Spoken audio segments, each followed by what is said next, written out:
A new massive theropod dinosaur is coming to Path of Titans, and Saurophaganax could be completed soon.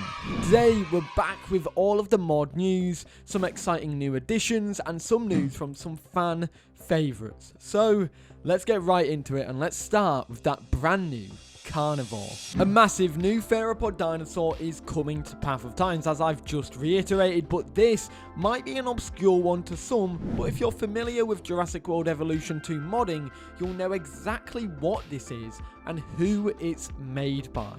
This is Chilantaisaurus, which is made by Master Doot, a renowned Jurassic World Evolution 2 modder, bringing in one of his mods to here. I do want to say though, if there is a chance he brings more of his mods over to Path of Titans, we could be in for a massive treat.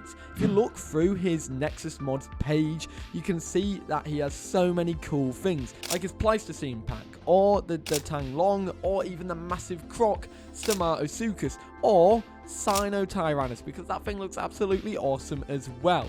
Regardless, this was teased in the Path of Titans modding server itself, like in the Discord official channels for modding, and it was a render of the dinosaur and a size comparison for this beast, and I gotta say, look at the size comparison. This thing is absolutely huge, and the render, it looks so cool. And if you want to know what this could look like in game, here is it in Jurassic World Evolution 2.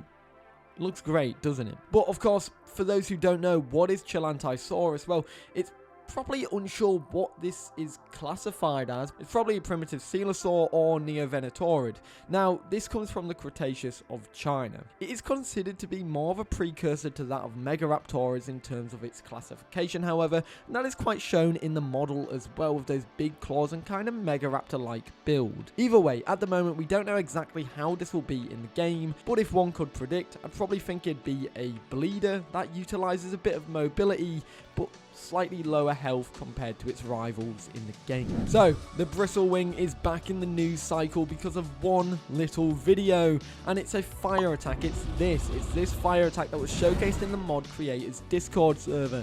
This showed more of a fire spit kind of attack rather than the classic fire breath that was showcased previously. Now, when you compare them both together, the fire breathing attack that was showcased a while ago and this spit attack, they do look very different. It's likely that these are both standard head attacks with this creature, or maybe just random vocal abilities in a sense. That being said, this looks great, and I can't wait for it. I wonder how this will work balance-wise in the game, because it's kind of like the Miragaia spit, but it's more like it will deal damage to you because it is fire.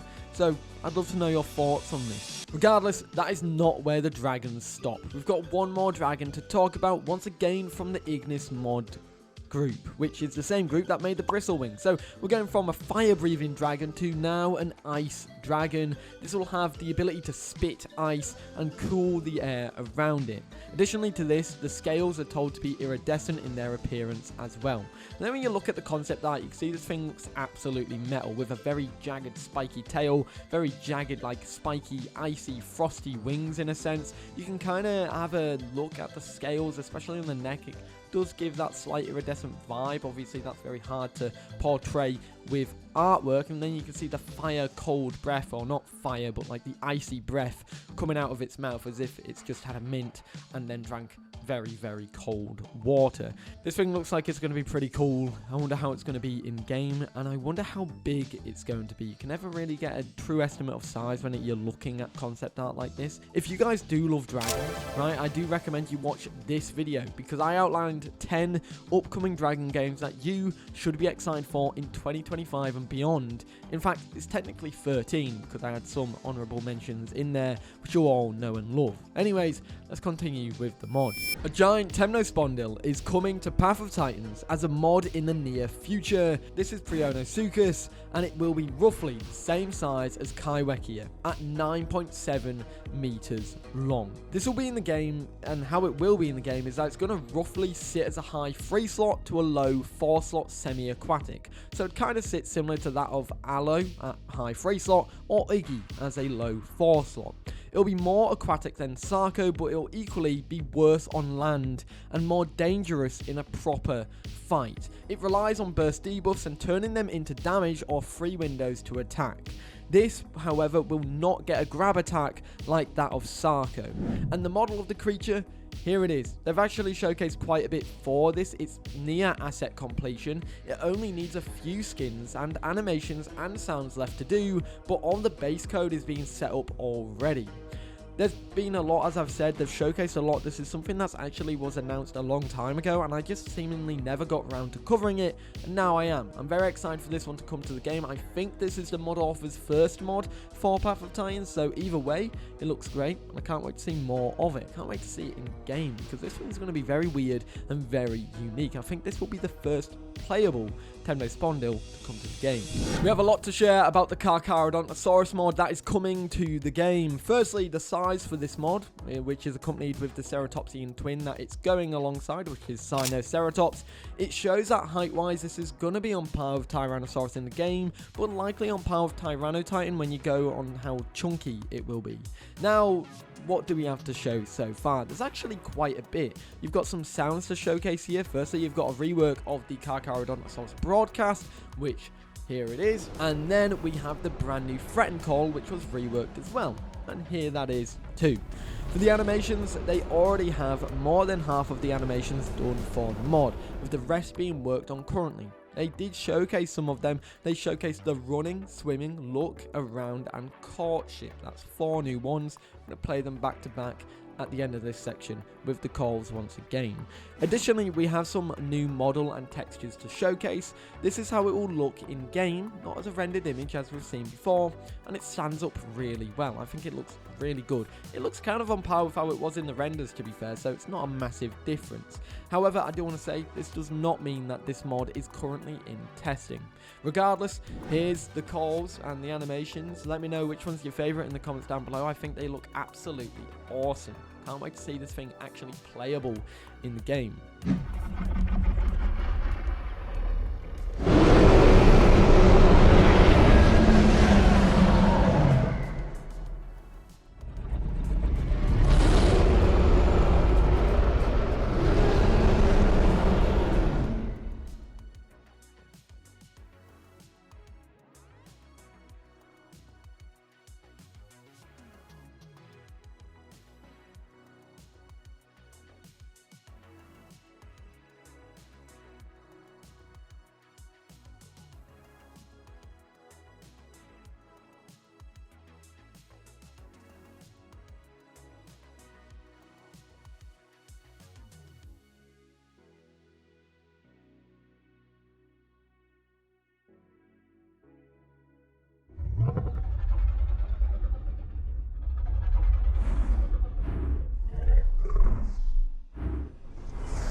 We've got a bunch more skins showcased for the ichthyovenator mod as its development pushes on further.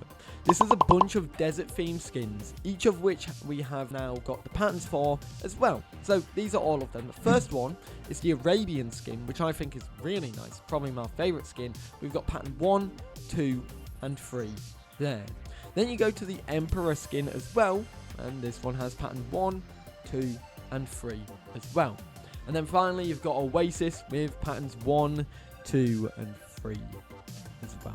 Which one is your favourite, and which pattern is your favourite as well? Personally, I'm a big fan of the Arabian skin. However, the Emperor skin also sits in that contention spot in second place. I think all of the skins, however, look great. I like how they're getting themes for skins. So this one is desert skins, and then you get 3 different desert skins and lots of patterns and lots of colour choices. So you can basically make your favourite desert skin based on, you know, what you've got at your disposal.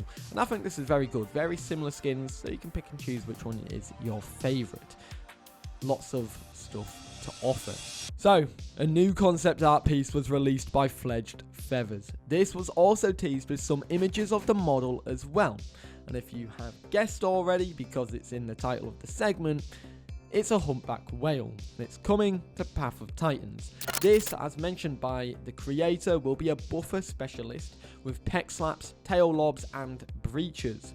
This also comes with a disclaimer saying that modern animals that are not aquatic by this mod, more specifically modern mammals, will be on hold.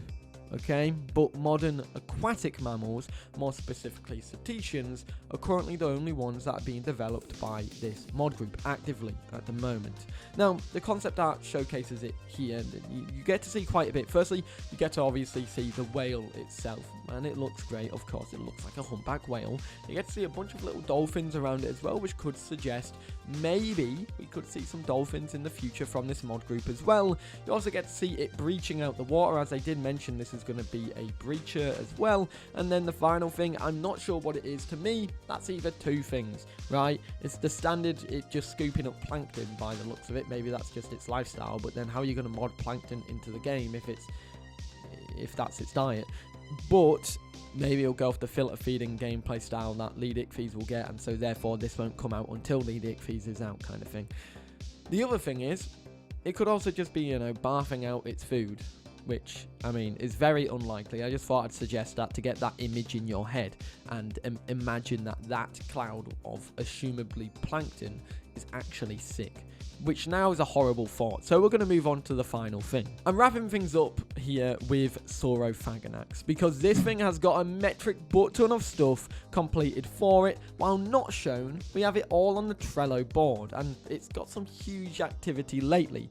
At the moment, this is the most complete Wrath of the Goliaths mod, with having 62 out of 75 tasks completed on its Trello board. They've really gone, they've hammered home with this thing. That's a lot of tasks to do. And well, to be fair, if you look at the checklist itself, a lot of that was getting done recently, as in the last 2 days. I can tell you this, in the last day alone, on February the 9th, there was 23 tasks completed for this mod, which included stuff like the eating, drinking, carried animations, pretty much all of the movement with crouching as well, and strafing, and all of the idle animations as well, and so much more. That means we have 13 tasks left for this creature to be completed. You've got the dig animation, you've got the stutter animation, then you've got all programming, which includes car data assets, skin data assets, stats, jaw AO, diets, abilities, blueprint, animal blueprint, and icons. It's highly likely we could see Saurophaganax soon, and when I say soon, that's like, sometime this year probably, but it's still got a long way to go, especially with the amount of programming tasks left for it, so do bear that in mind. But if you are excited for Saurophaganax and you want to see a review of it when it gets released and a showcase of it, I recommend you subscribe. But other than that, that's pretty much everything to do with this mod news for this week. Let me know your thoughts about all of these in the comments down below. I'd love to know what you think. But yeah, I'll see you all in the next one. Have a great day. Peace.